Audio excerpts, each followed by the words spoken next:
a lot of this book is me putting characters in my evil writerly way, putting characters into bad situations in a box and then shake the box up a little bit and see what kind of pops out.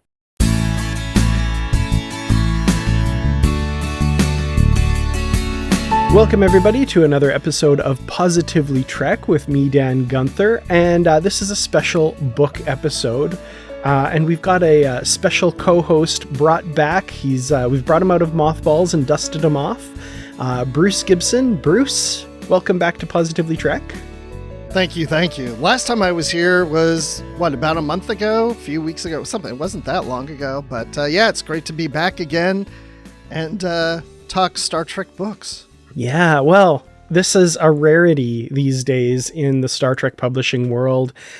Things have slowed down quite a bit in the publishing of new books, but when this comes along, we really do want to celebrate it and make note of it and do something special. So, of course, with the recent release of the Star Trek Strange New Worlds novel, Toward the Night, by James Swallow, we had to get the man himself on the show to talk about the book. So please join me in welcoming the wonderful James Swallow back to Positively Trek. James, welcome back. It's a pleasure to be here. It's always lovely to talk to you. Thanks for having me back on the show. Absolutely.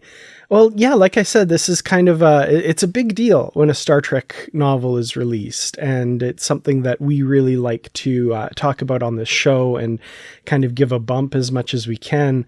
And having just finished this novel in the wee hours of the night last night, I can say this one is really worth talking about, and we're really, really glad to have you here. Let's start, I guess, by talking a little bit about the state of Star Trek publishing right now, because things have slowed down a bit. We're not kind of up to the level of a novel a month like we were back in the day. The landscape really has changed quite a bit. And of course, like we said, it's been quite a while since we've talked to you, and it's been a while since the last novel came out. How are you finding this kind of new paradigm in the Star Trek publishing world? Well, there's been a bit of a shift in focus of things of late. So right now, Simon & Schuster is concentrating on the kind of what we consider like the secret hideout shows, the shows that are all coming from that production company.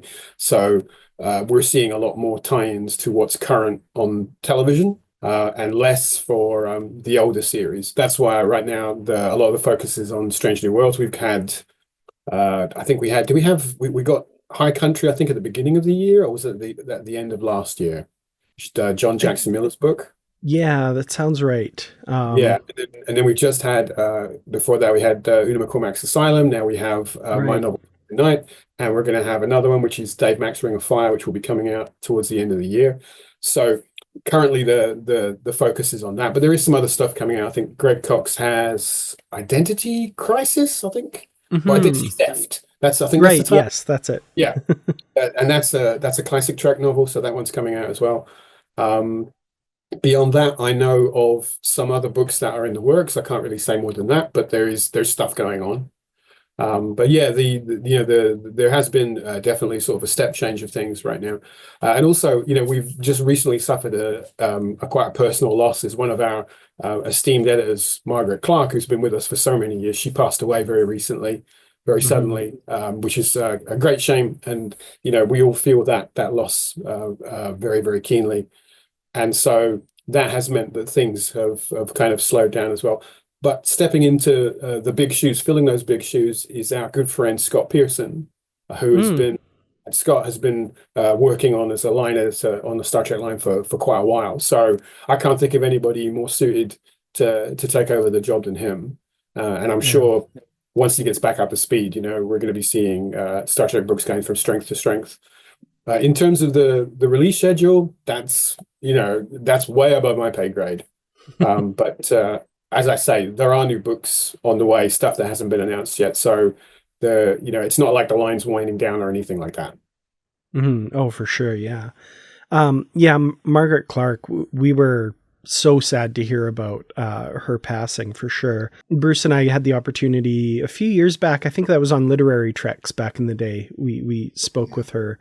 And just an incredibly warm and giving person. And we learned so much from her about the Star Trek publishing world and what that looks like and stuff. And yeah, I was absolutely shocked to see that news. So a huge loss for sure.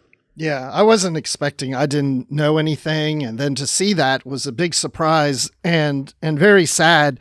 And not only did we get to talk to her once and get to know her that way, but we've got to know her through you, the authors, because so many times you'd come on the show and the authors like you yourself would say, well, this idea actually came from Margaret, or Margaret decided to take this and this, and I thought it was a great idea and stuff. So we know the contributions that she made, and yeah, it's a sad situation.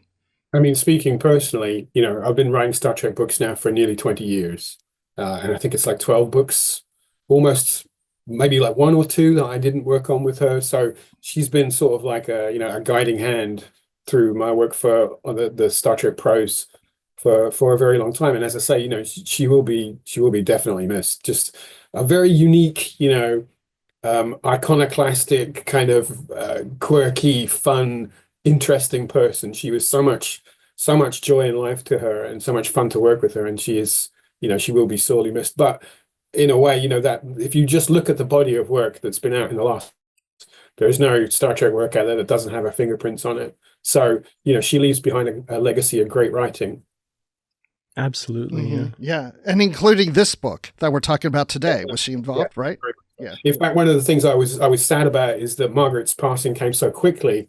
The book is already in print because I would have loved to have I always thank my editorial team in acknowledgements, but I would have loved to have put a dedication in there to Margaret. But I believe that Dave Mack is going to kind of do that for all of us with Ring of Fire. I guess let's get right into that then, because I was curious about that, as I am with every one of the novels that comes out.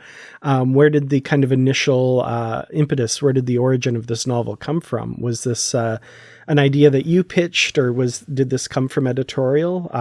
How did this get started? Well, it was from our good friend Kirsten Beyer over at Star Trek headquarters. Said, I'd like to get Jim to come in and do a Strange New Worlds novel, which was, again, always really lovely to have that happen, to be asked to come over and contribute to something, especially to doing a tie-in to what is right now the current new Trek, the hot new flavor of what we're getting of Star Trek. So having the opportunity to contribute a little bit to that was really cool. They pretty much gave me, though, carte blanche.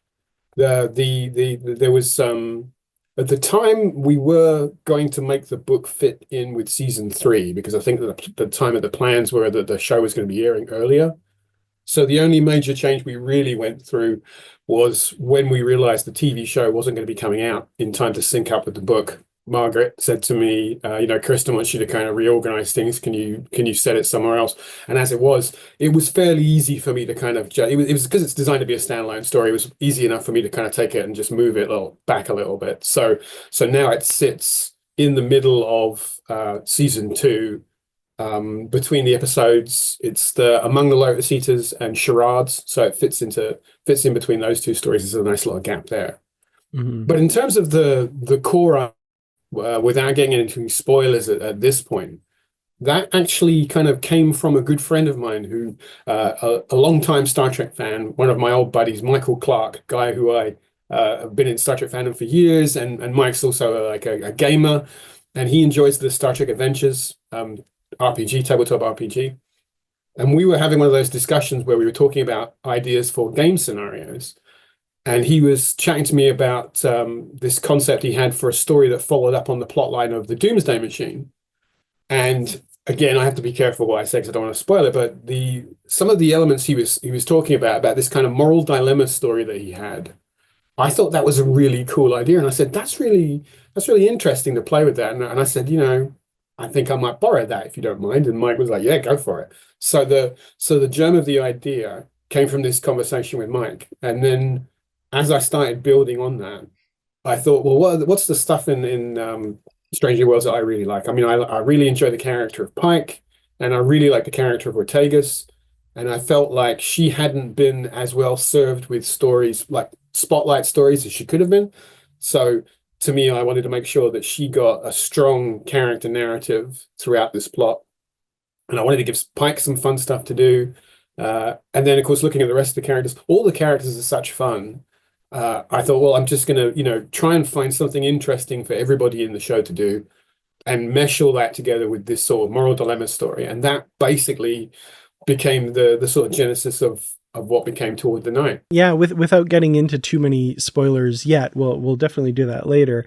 I did really appreciate that aspect, how each character kind of got a really interesting thing to do in each part of the book. Even in ways that maybe weren't as expected, but fit that character perfectly. And we'll get into some specific ones later, but I really appreciate that. I love when a writer can write an ensemble so well, like with this one here. And it's a great ensemble cast, I mean, I could, hand on heart, I have to say, I couldn't do this if it wasn't such a great cast, if they didn't have such strong voices and strong tonalities to them. I've already seen a early review and someone said, oh, you did a really great job getting the voices of the characters right. And I'm like, it's all on the screen, I'm just echoing what I've seen, what the actors are portraying, strong characterization. So it makes it really easy for me to pick that up and say, well, this is Pike's voice, or this is Una's voice, this is the young Spock, this is Chapel, what have you. This is how to find this is the thing you do with every tie-in work, is find that tone, find that texture, find that essential voice, and try and make it come to life on the page. And of course, with a book, because you've got more kind of screen time, as it were, you have the opportunity to give everybody that kind of moment in the spotlight that maybe they might not have in a 45-minute episode of a TV show. Well, one of the things you mentioned was actually something that I had in the notes to ask about, because we heard something very similar from Una McCormack about her novel Asylum, that it was also supposed to be kind of set in a season 3 area, but they kind of had to rework it a bit to fit it back into season 2. Was there a lot that you had to rework with this, or was it a fairly easy, seamless transition to kind of reorient where it is in the history of Strange New Worlds, I guess? Oh, pretty easy, really. I mean, again, I deliberately designed it to try and be as self-contained as possible. So for precisely that reason, so we could just kind of drop it into any point in the season 3 continuity. Because at the time they were keeping us in the loop, so sending us the scripts for the 3rd season. I was reading those stories and thinking, okay, well, does it fit well between episodes 3 and 4, or should it be 5 and 6, or what have you? And I deliberately designed it to have no kind of connective matter. There is, well, I say no connective matter. There is a little bit. There are there's a couple of kind of what are now would have been kind of current references had it come out in season 3. They are now kind of call forward references. So there's stuff in there that might not actually make sense to you as a reader right now, but when you see the episode, like in a couple of months' time, you'll go, oh, that's a reference to the thing that hasn't happened yet. So I had to kind of tweak things there a little bit, but it was nothing no really serious major headaches that made me kind of think, oh God, I got to take it to pieces and rebuild the whole story. It was pretty easy. Kind of turns it into future Easter eggs for future readers to find, I guess. In a way, I like that. That was kind of fun. I had to dial back a little bit some of the references, because there's one of the things I did is there's a name check in there for Ortegas's brother, who will be a character in season 3. So there was going to be a little bit more about that guy, so I had to kind of trim that out. But now that looks great, because I have her having a moment where she's thinking about him, and you're going to meet him in the next season. So that's a nice kind of bit of connectivity there.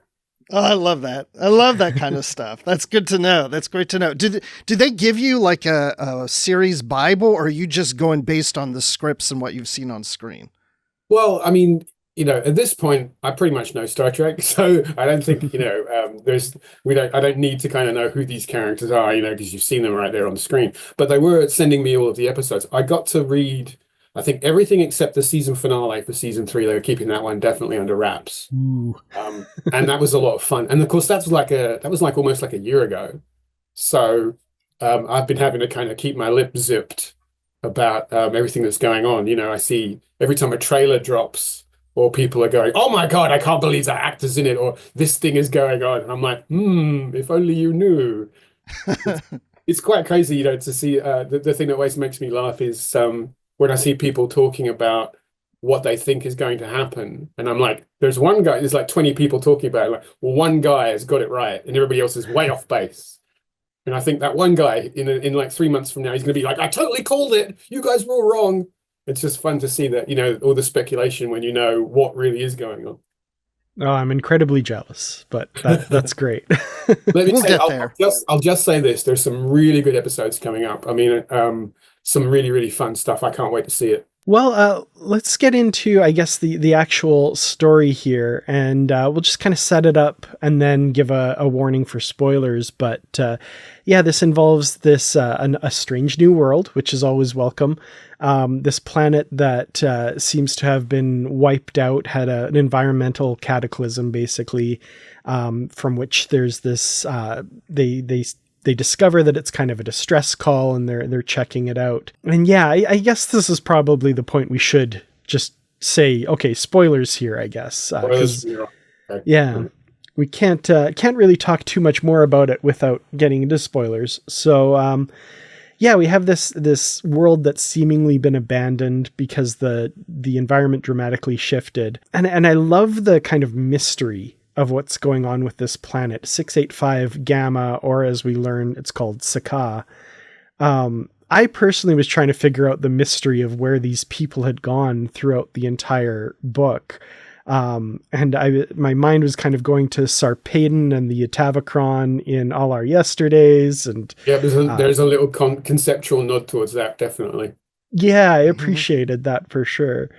So where did the idea of this kind of planetary shift forward, I guess, come from for this planet? It was actually the germ of that idea was from a story idea I had, a pitch for Voyager, for Star Trek Voyager back in the 1990s, about a group of we in the TNG episode Relics, there's that whole story where Scotty is trapped in the transporter buffer and brought back decades later. And I always thought that was a really cool idea, is if you could do that with somebody, instead of kind of putting them into physical suspended animation, what if you could, kind of Tron style digitize them just as raw data? And what if you could do that? What if you could do that with objects and maybe even an entire planetary population? And that idea stuck in my head. And I played around with a Voyager story where that was going to happen to some members of the crew of Voyager. So, never throw any ideas away, right? That was in my kind of box of like unused ideas. And I thought this is a really cool idea to kind of create this planet, these people who their culture is that they don't want to leave their home world, although they have the technology to do that. Their society is so connected to their planet that they feel to them, we can't leave. It's almost like a kind of religious belief for them, is that's anathema to them to go off planet. So it's, how do we save ourselves? So they build this, what is the equivalent of like a storm shelter, because their star is going into this flare star stage and it's bombarding their planet with radiation. And so they build, instead of going kind of underground because they know the radiation is going to seep into the planet, they build this device to put themselves into kind of transporter stasis and wait. And just what the entire population of the planet is just to wait this catastrophic environmental change. Just wait for it to go, and then they can kind of walk back out the door and pick up where their lives left off. And our characters stumble upon the planet when it's in this kind of dead phase. They have no idea what is going on here. They just have pieces of this story about this missing society. And the technology that the people living on this planet have created, that ends up being the mechanism our heroes use to save the day. I did really enjoy that story, and the little clues that kind of are going throughout, like the revelation, like you mentioned, that they have this this belief that they'll never leave their planet. So you're kind of in your head, you're crossing off, okay, well, they didn't all beam away then, like where are they? And I love how you kind of piece that together over the course of the novel, for sure. Which, of course, ties it into something from Starfleet's past, which was a really fun exploration as well, with the USS Baldwin, this Freedom-class starship like the Franklin from Star Trek Beyond. What made you decide to kind of connect to that era? Because that was a lot of fun. Well, I've always liked the Enterprise era, and I've always thought that I'd love to that world. I mean, in the TV show we concentrate a lot on on that crew of characters. But I was always fascinated by the Starfleet of that era, the kind of early Starfleet. So for me, it was fun to revisit that. And again, it's interesting to reflect the characters of the kind of like Pike's era Enterprise versus what is kind of a few years past Jonathan Archer kind of era Enterprise. Different people, different attitudes. You know, as the personalities are changing, as the nature of what Starfleet is and what Starfleet's mission is has changed, that reflects in the the personnel who serve. So it's fun to play with those ideas, put these two different groups of people together, people from the past and people from the present, as it were, and see how their attitudes are dissimilar, but also see how their attitudes are similar. And that was so that was exciting for me to do that.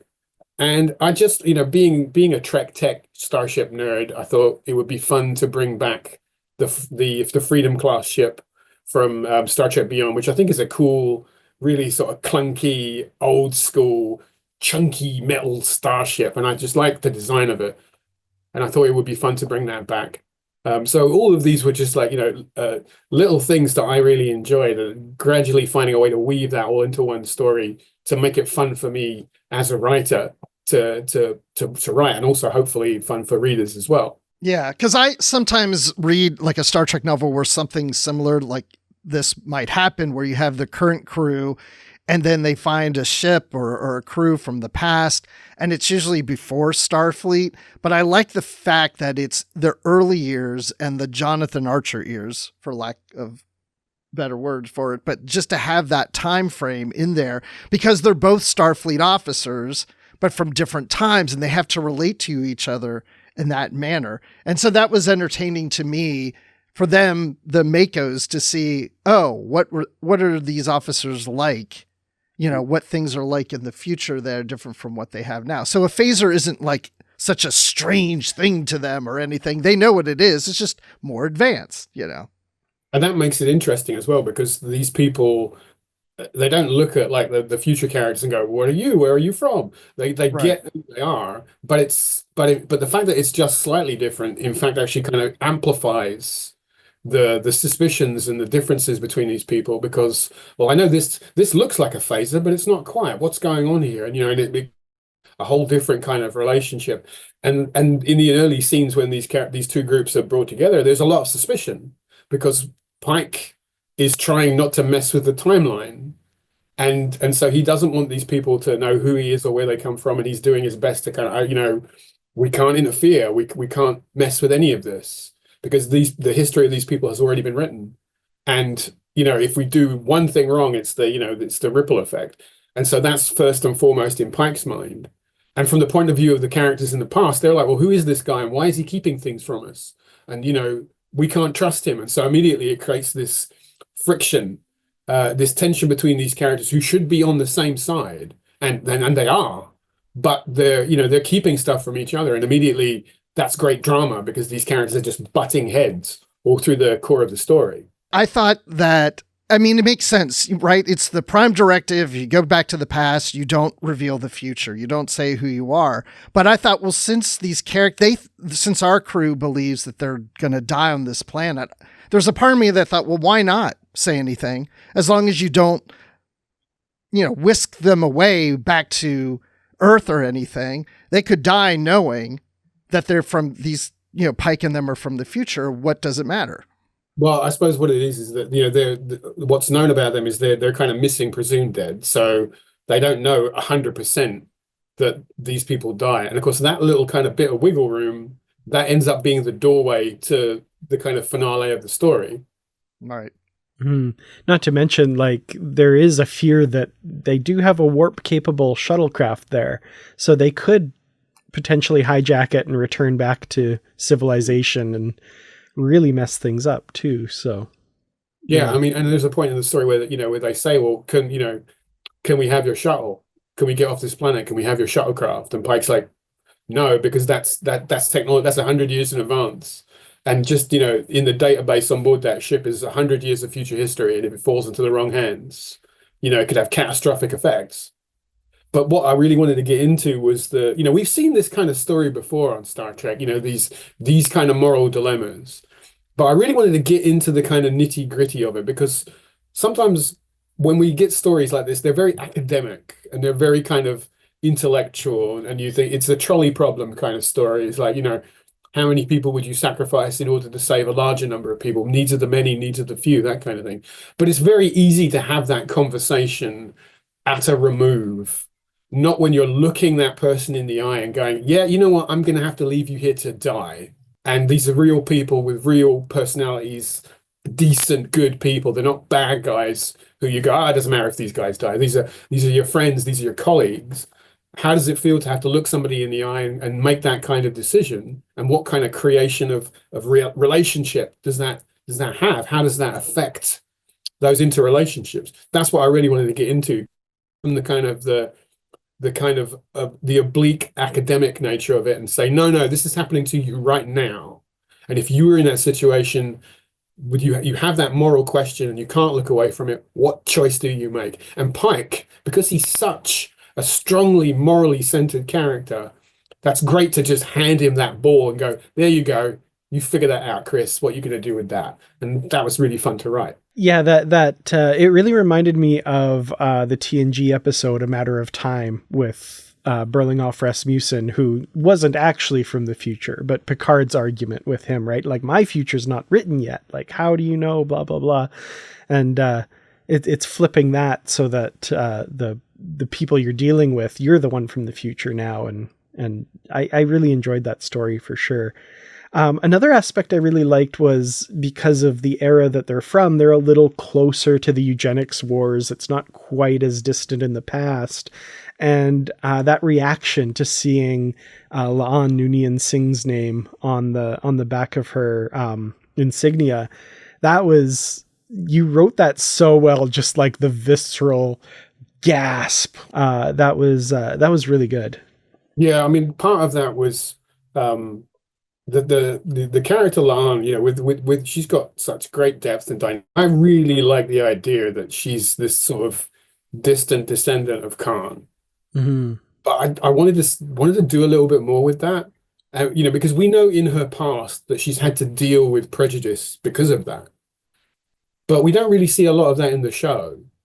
So I thought it would be interesting to put that right up in front of her face and show, the readers her dealing with that situation, and then put it from a point of view where the person who's saying it to her is not unsympathetic.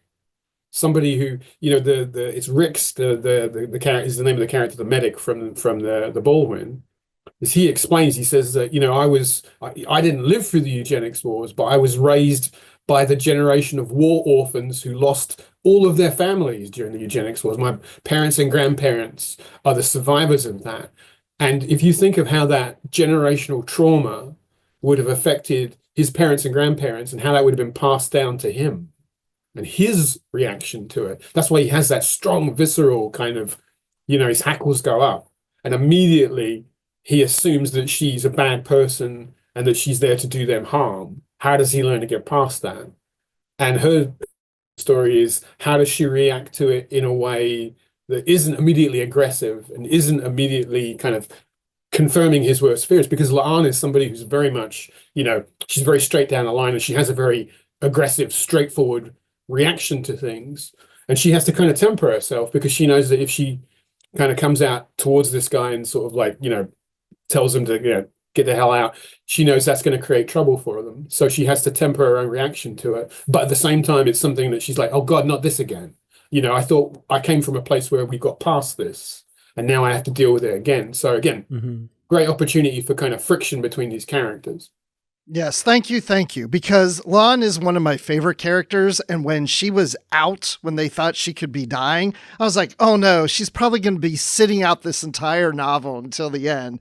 But that didn't happen, and we got what you just explained, so I was very pleased with that. Mm-hmm. Yeah, one of my favorite scenes in that moment is when she wakes up and she says to Pike, what am I doing here? Why are we here? We shouldn't be among these people.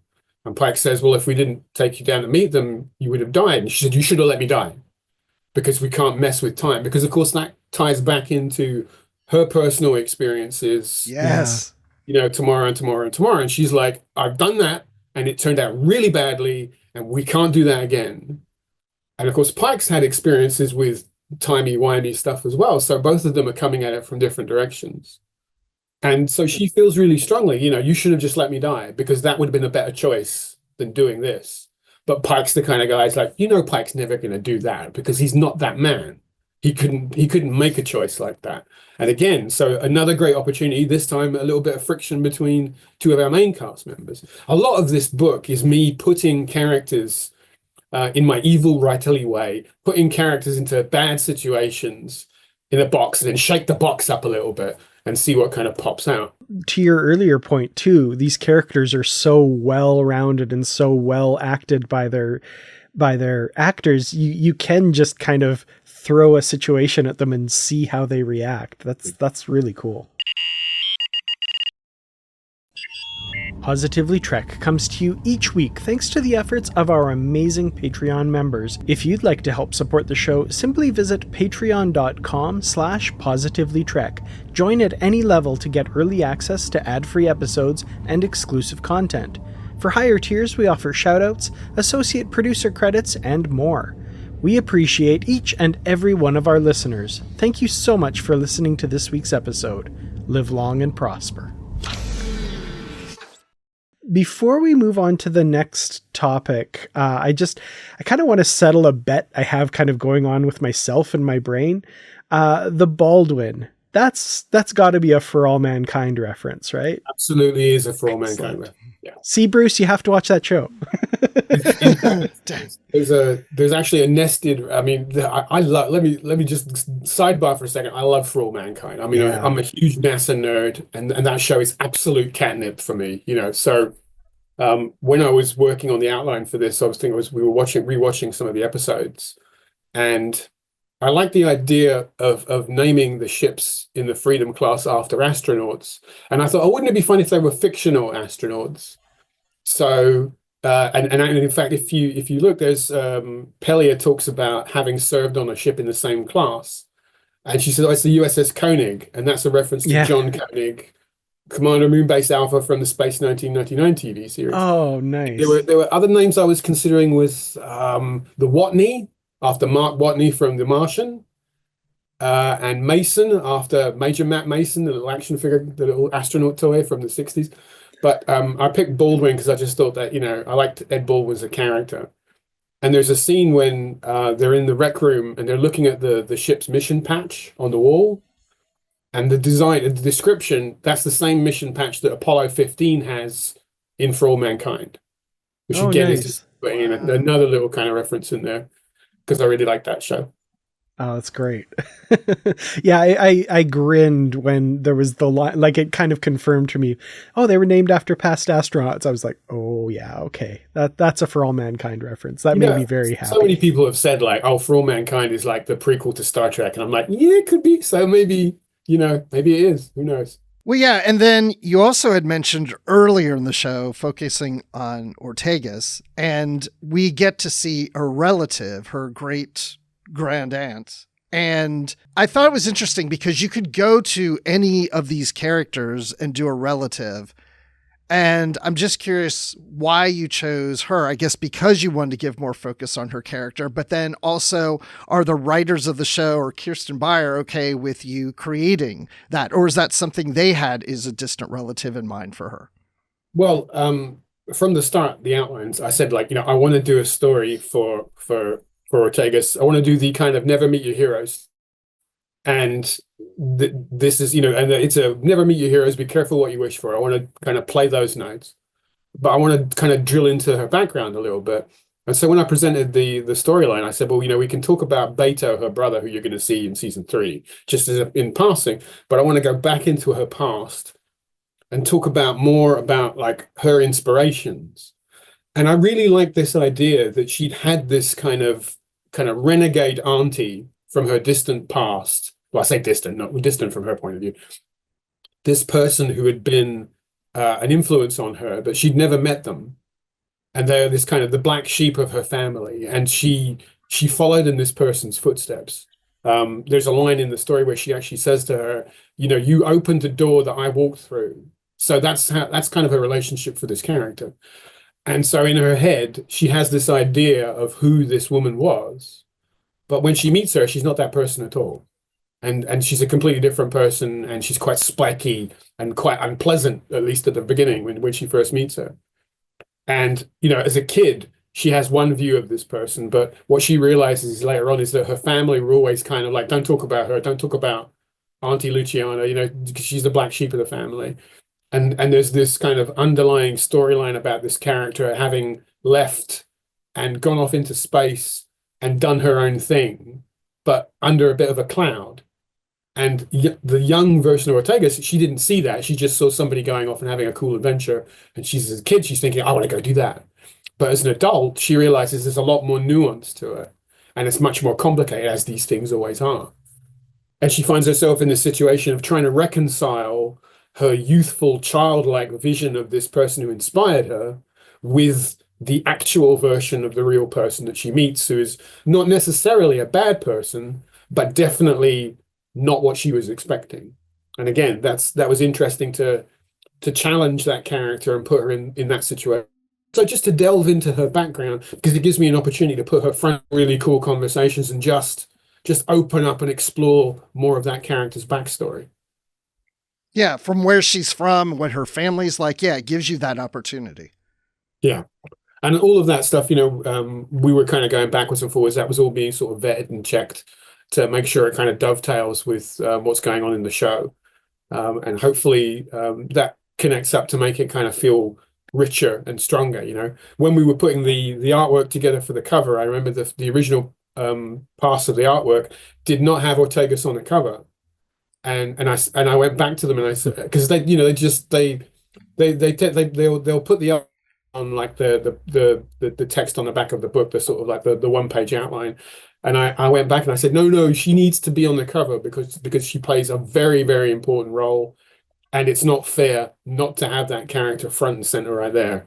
So they added, well, you know, and a really nice as well was, there you go. There you see it right there. And when we started talking about that, we posted up that cover, and I got a retweet on Twitter from Melissa Navia, and she went, "Oh, that's really cool." And I thought, "That's great." Ortegas herself has approved this, so I'm very happy about that. Well, nice. A distant relative of Ortegas really approved it because we're in the 21st century. But but no, on this cover, it's like, yeah, you're right. I mean, it's great that she's there, but really, she could really be where Pike is in this. Yeah, I mean, it's right in the center. I think it's definitely it's a Pike Ortegas novel, first and foremost. That's how I conjured it when I was first putting it together. Having said that, like I said, everybody gets some cool stuff to do. Una gets an opportunity to face off against kind of her opposite number on a Klingon battlecruiser, and that was fun for me because I love doing space battle stories. And I thought, how can I do a space battle story that will be different? And I thought Una's the kind of character who's not going to go in guns blazing. She's going to outthink, out-strategize this aggressive Klingon warrior. And that was really interesting to get into her head and get her in that situation where she's trying to fight a battle with the minimum amount of gunplay all the way through the story, and the challenges and the stress and the tension that puts on her while Pike and everybody else is off the ship. She's the one in, how do I keep this all together without firing a shot? Yeah, I'm glad you brought that up. That was kind of my next big section I wanted to talk about, was Una versus Bren and the IKS Pagor, because I really enjoyed that part of the novel. And again, like you said, Una kind of doing this strategic type battle, and the emphasis on her as an Illyrian versus an Earther, I thought was kind of a fun thing, because of course the Klingon, oh, you Earthers, and she's like, no, I'm not an Earther. You're dealing with something completely different here. That was so much fun. Bren especially, she's so unpredictable, which must have been so much fun to write, but at the same time also very cunning with like mining the space around the rings and the Enterprise not expecting that. Were there any kind of specific inspirations for this type of character, or I just imagine she must have been so much fun to write. I think when I was trying to conjure up, so I wanted to have a female Klingon commanding officer up against a female Federation officer. I thought that would be a fun thing to do.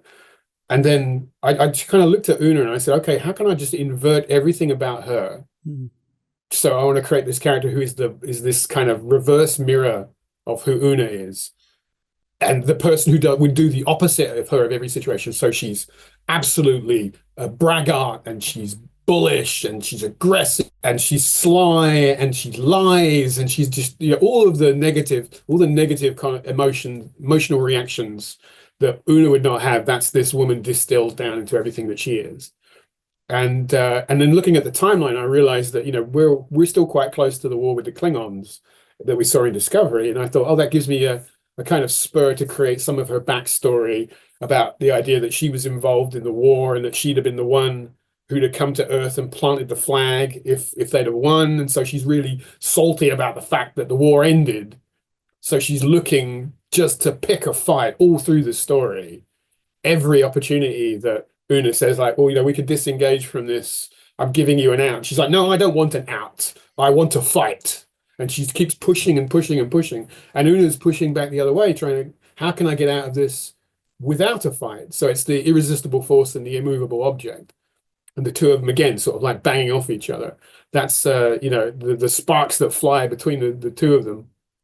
And then the fun of doing the sort of like the tactics and stuff like that, you know, the space battle tactics, that's always cool to write. It was so much fun to read, and how her own kind of aggression was ultimately her downfall, which was, you know, transporting herself. I love that line. We literally knocked them into next week. That was great. The kind of like, you know, it's the don't throw me in the briar patch kind of situation at the end. You know, it's the Una outthinks her, right? Because she kind of gets, as the story goes on, she gets the measure of who this person is, and she realizes that, you know, because Bren doesn't have anything but top gear all the way through. She's always like full on everything. And once Una realizes that, oh, you know, you don't have anything else but that. So I can use that against you. And that's exactly what she does. She sets up the entire situation. Oh, you played yourself because you don't have the flexibility that I do. And that's why she wins. Because Bren doesn't have, you know, she's just too focused, too aggressive, doesn't have the ability to sort of step back, whereas Una's kind of more three-dimensional rounded. That's why she wins. And that was fun to do that. And then I bring in M'Benga as like kind of the sort of her kind of the voice at her shoulder, you know. So and he's like, you know, he's another fun character, you know. He's got such interesting depths and that sort of like shade of darkness running through him. He's like this dark and shady past in the special forces, and, you know, Una brings him in. And I know this Klingon commander, you know, we've crossed swords before. And he was like, right, okay, I want you at my side because I want that skill, because I want that, you know, I want your knowledge to help me beat this person. And that was fun as well, just to have him there saying, like, he's going to test you. We're going to have to work hard to beat this one, and have the two of them working together. It takes Una out of her comfort zone.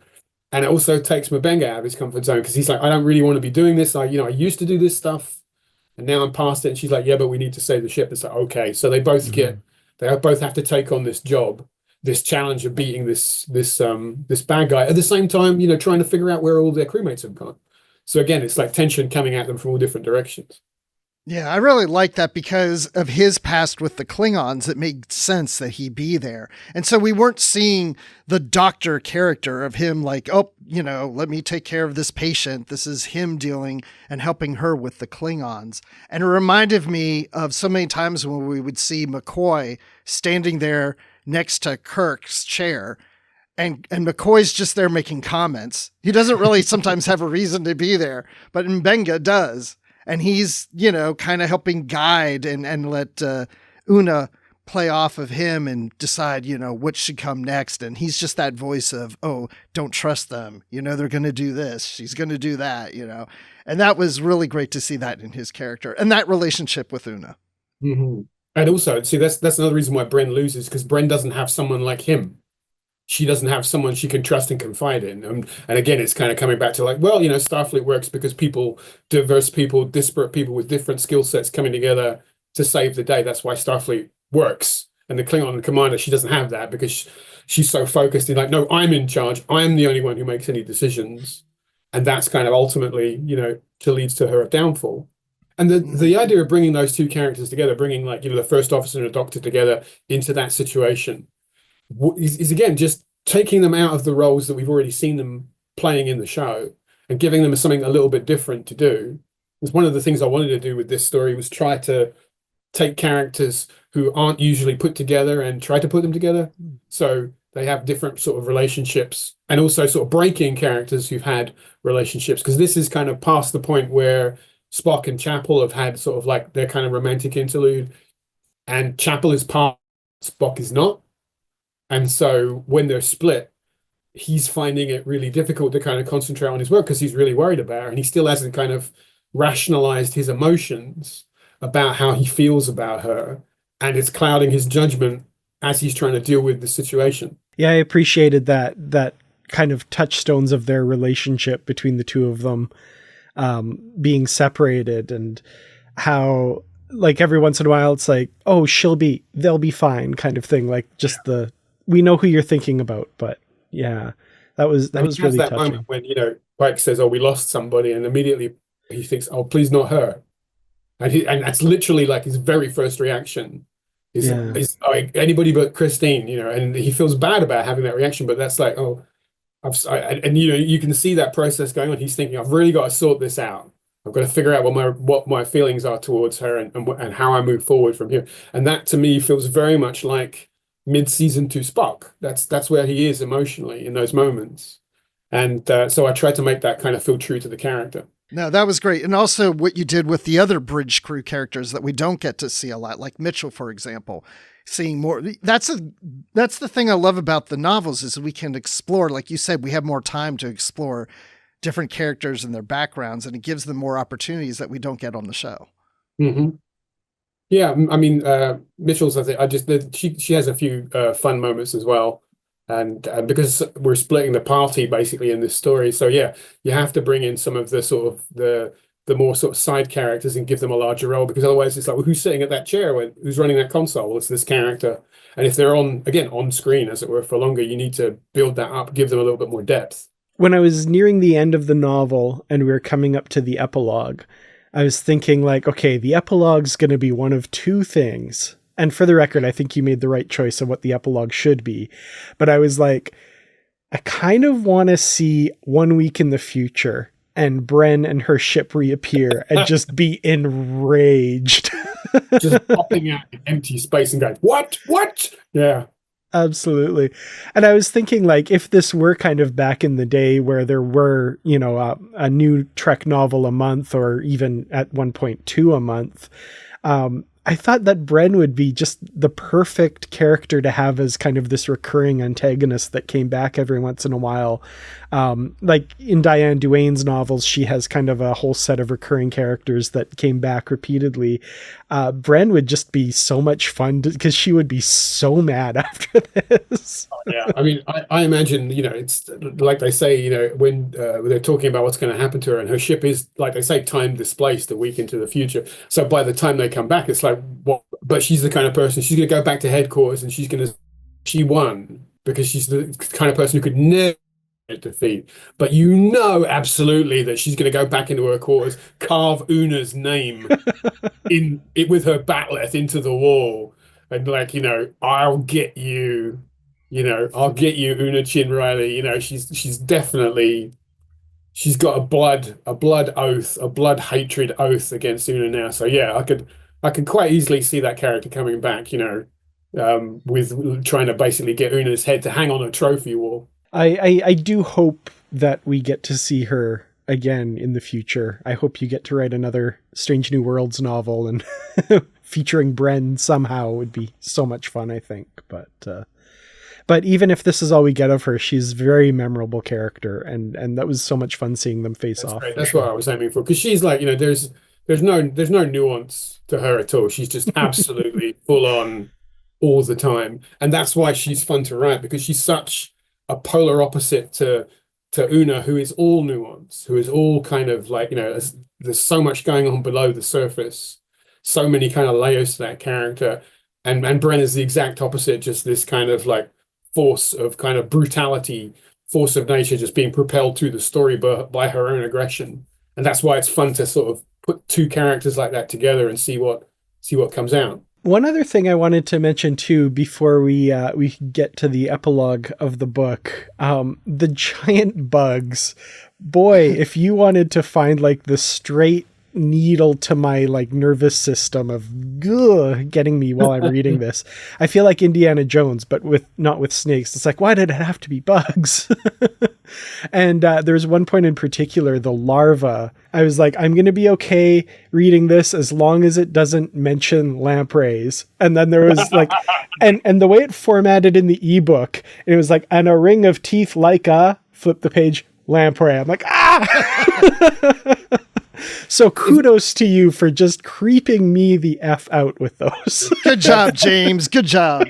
That's exactly what I was aiming for. Well, you know what it's like. I mean, you know, if you anybody who's watching this who's never seen what they look like, Google a picture of a lamprey mouth. It's just this funnel full of wickedly hooked teeth. It's like absolutely anybody's going to look at that and be, you know, not only icked out but also terrified if you think of that chomping on your leg.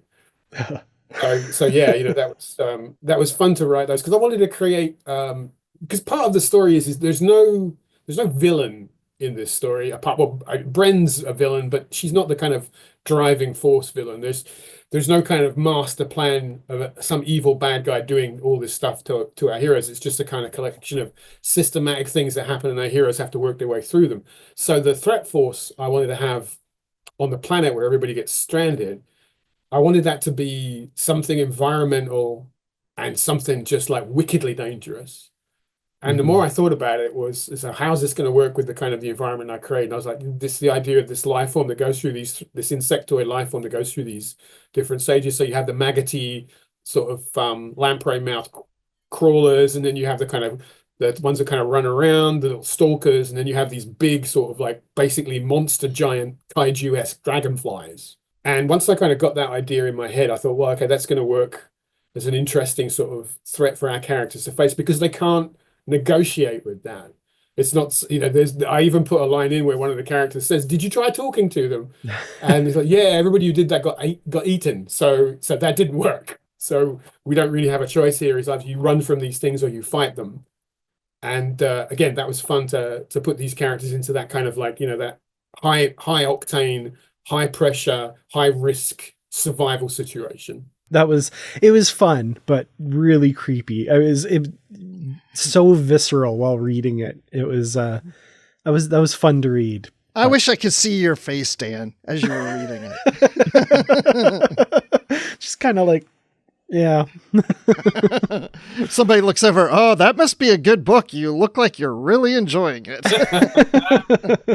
Absolutely. Oh, man. But yeah, those bugs are coming after them. And, you know, that leads us more towards the ending. Not quite the epilogue yet. But, you know, I would say that when I'm reading this book, it's almost like going to a concert.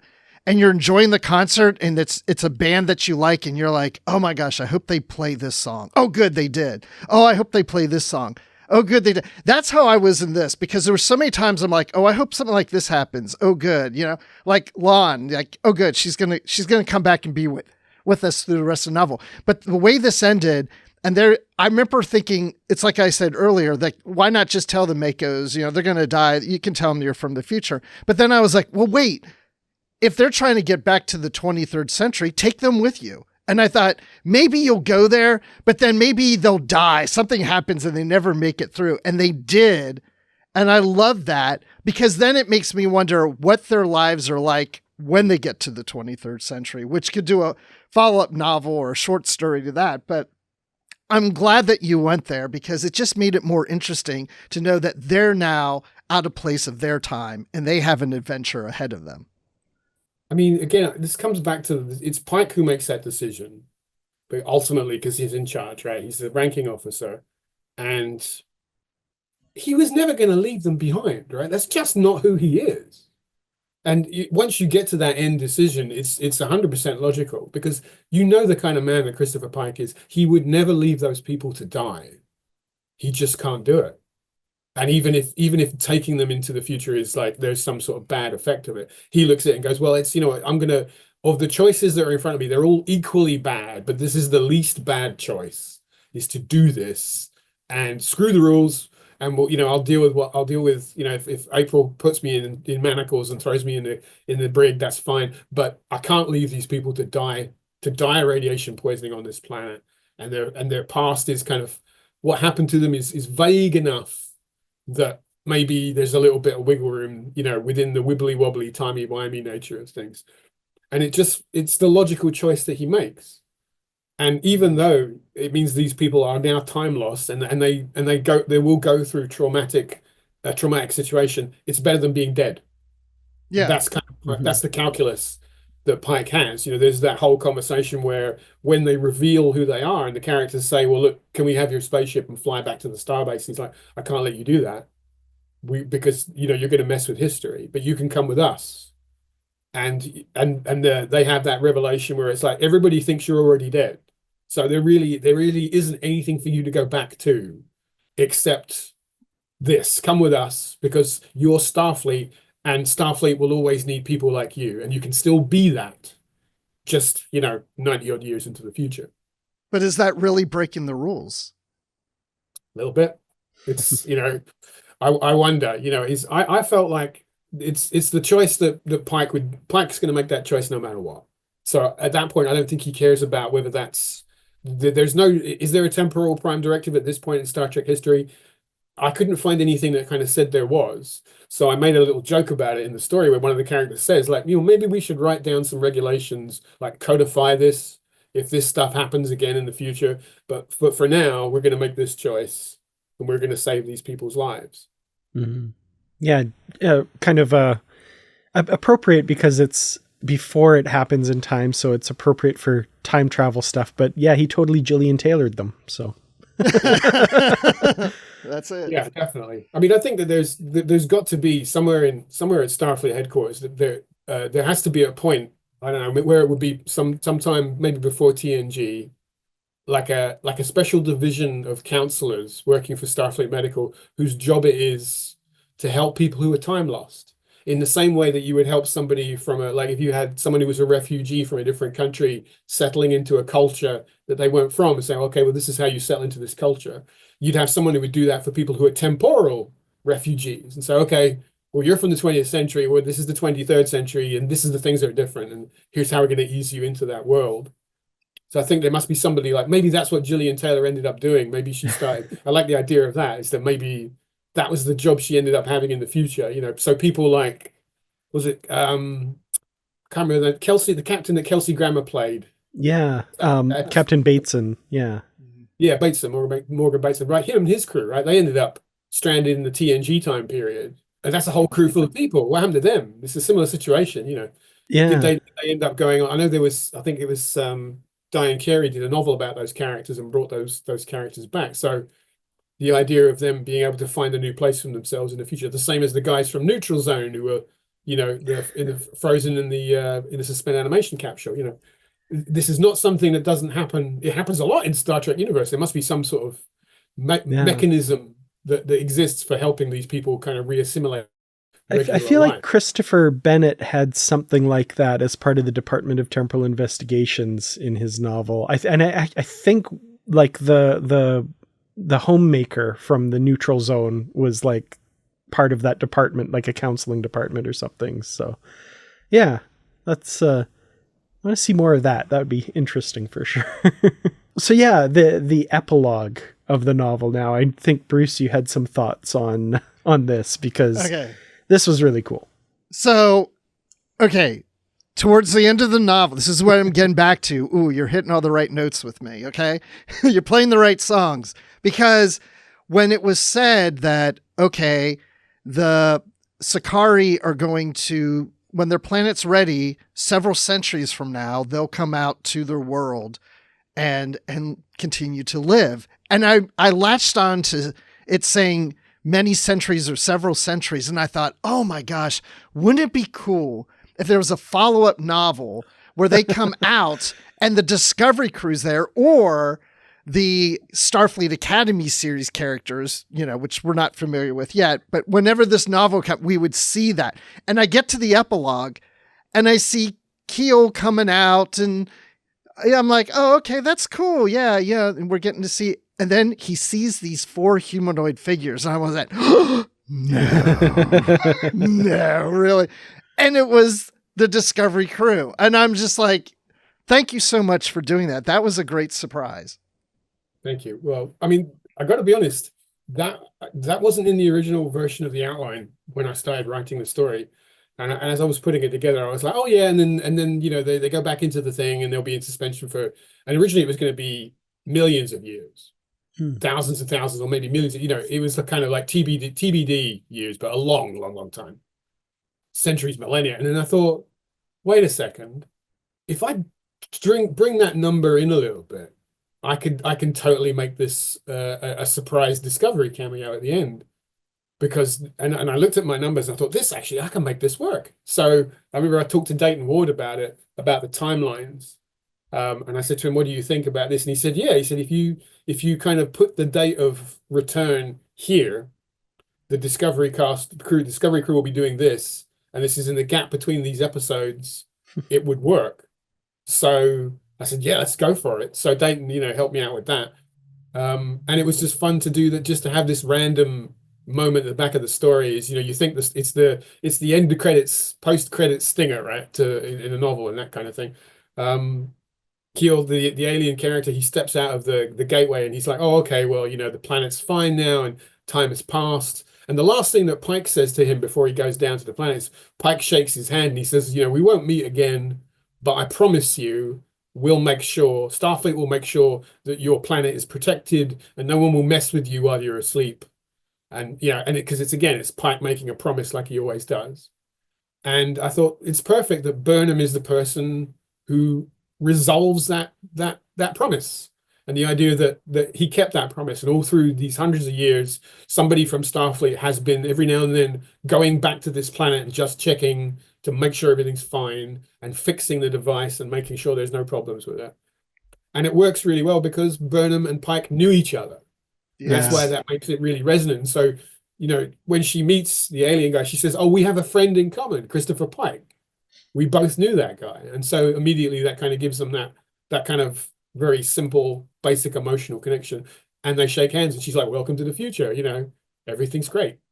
And, and it's the closing of that loop, Pike's promise and Burnham's kind of fulfillment of it gives a nice kind of emotional closure to the story.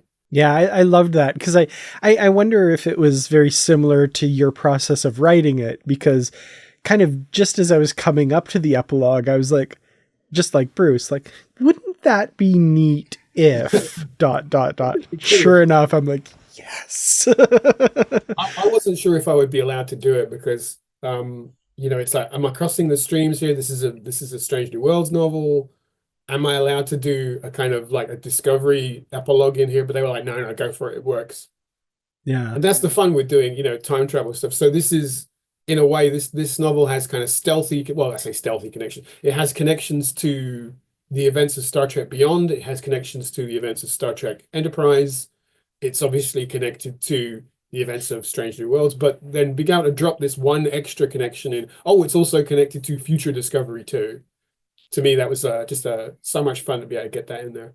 Well, it's kind of neat because the events of the novel technically span almost the entire Star Trek history to just a few years after the formation of the Federation all the way up to the 32nd century. You got it covered. That's pretty cool. Yeah, because when they go into their suspended animation, that's kind of like, for us, it's like the 14th century. Right, yeah. At the time that they go in. So yeah, it does. It spans the entire history of the known Federation. Yeah. Well, in my head canon that while they're in suspension and Starfleet is taking care of that device, the Cerritos is one of those starships that went to check on it and take care of it. Absolutely. Yeah. That's right. That's canon. Yeah, absolutely. It would be. Oh, I love it. Yeah, I can imagine sort of like, Boimler, playing around with Tendi. Don't touch that. Don't touch that thing. Oh, that's great. Now I've already got an episode in my head where like 3 of them go into it but are only in there for a day and they have to cover for them before they come out again.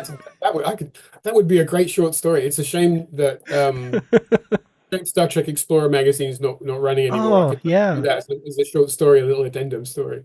Yeah. Oh, that would be great. Awesome. Well, that pretty much covers the whole novel. Is there anything that we haven't talked about that you wanted to mention with regards to the novel? Oh, really? I mean, no, you guys kind of hit all of the marks there. I mean, I just want to say how much fun I had doing this. I really had an absolute blast, just sort of like getting hold of these characters. Because I've had such fun watching Strange New Worlds, and then it's always fun as a writer to be able to get given the keys to the car and say like, you want to drive this around a little bit and have some fun with it, and that was really awesome. And there's so much in this novel that just comes from stuff that I think is fun.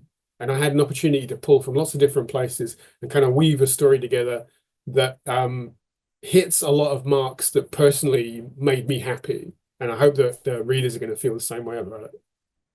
Excellent. Well, speaking for myself, I loved this novel. Like I said, I just finished reading it the day before we recorded this. And yeah, edge of my seat the entire time. It was so much fun to read. And all the little bits where you had something for every character to do and something that was like important to each of their characterizations. I think that was my favorite aspect of it. So yeah. Anybody listening or watching us on YouTube, if you've gone this far and you haven't read this novel yet, as always, I question your life choices. A, but B, go out and grab it because it's an excellent book and one of my favorites now for sure. Yep. And preparing for the show, it's like, okay, I have so many days to get this read before we record. And that wasn't a problem because I would read it and go, oh, just one more chapter. Then I'd read Yes. just one more chapter. So it was going good. It was going well. So yeah, I loved it. It was a lot of fun. Thank you very much for that, Bruce. That's always lovely to hear that. I always try to infuse my books with that kind of just one more chapter kind of thing. I feel like that's kind of one of my strengths as a writer. So I'm always happy when people say, oh, I couldn't put it down. Oh, I stayed up all night reading it. I'm like, great. That's really what I was saying before. Excellent. I thought about staying up all night, but I knew that wasn't going to work well for me the next day. You get the audiobook, just lie in bed, listen to Robert Peck. He's got a lovely voice. Yeah, absolutely. So is there anything that you have on the go that you can tell our listeners about that they'd be interested in, Star Trek or otherwise? There's a bunch of stuff I'm working on, which is all very heavily non-disclosure agreemented, so I can't talk about it. I'm working on a games project right now, which is super secret, and I'm working on a new standalone thriller novel, which is also super secret. But beyond that, I've just recently done some work for the Jerry Anderson Corporation, the producers of the very famous British science fiction shows, stuff like Thunderbird, Space 1999, and those kind of things. I did a couple of tie-in novellas for them, original. It's the first time they've had anything written for those franchises that's new since the 1970s. So I did a Space 1999 tie-in novella called The Armageddon Engine and a UFO novella called Shadow Play. Again, really, really fun to have the opportunity to write for these two IPs, these franchises from the 1970s that I grew up watching, that I never thought there would be an opportunity to kind of tell a story in those universes with those characters. And Jamie Anderson, the son of Jerry Anderson, the creator of these shows, got in touch with me and said, like, would you like to write these? And I practically bit his hand off to do it. So I had a really good time working on those. So those have just been out recently. And he asked me to come back again to do some work on some comic books for the 60th anniversary of another one of those shows, which is Stingray, which is this underwater adventure with puppets and cool submarines, to do some comic book stuff on that. So that's the other stuff I've been working on recently. And if people want to keep up with what you're working on, is there anywhere online they can follow you? Come to jswallow.com, which is my website. You can find me on most of the socials. I'm on Twitter, X, what have you, Mastodon, Blue Sky. But yeah, come to my website and you'll find pretty much everything you need to know about me, my stuff, my work, and what I'm working on right now. Well, thank you so much for coming on the show. This was so much fun. It's always, like I said, it's an event when a new novel comes out, and especially when one is as much fun to read as this one was. It's great to talk to you about it for sure. Thanks very much, guys. I'm really glad you enjoyed it. And also, as of to the day we're recording this, I want to wish you a happy May the 4th. Oh, yes. Thank you. Thank you very much. Excellent. Well, thank you all so much for listening and watching along with us. And thanks once again to James Swallow and my co-host, Bruce Gibson. As always, stay positive. Positively Trek is produced and edited by me, Dan Gunther, and co-produced by Barry DeFord on Treaty 8 territory, the home of the Beaver, Cree, Dene, and Métis people, whose histories, languages, and cultures we respect. We acknowledge the many First Nations, Métis, and Inuit who have lived in and cared for these lands for generations.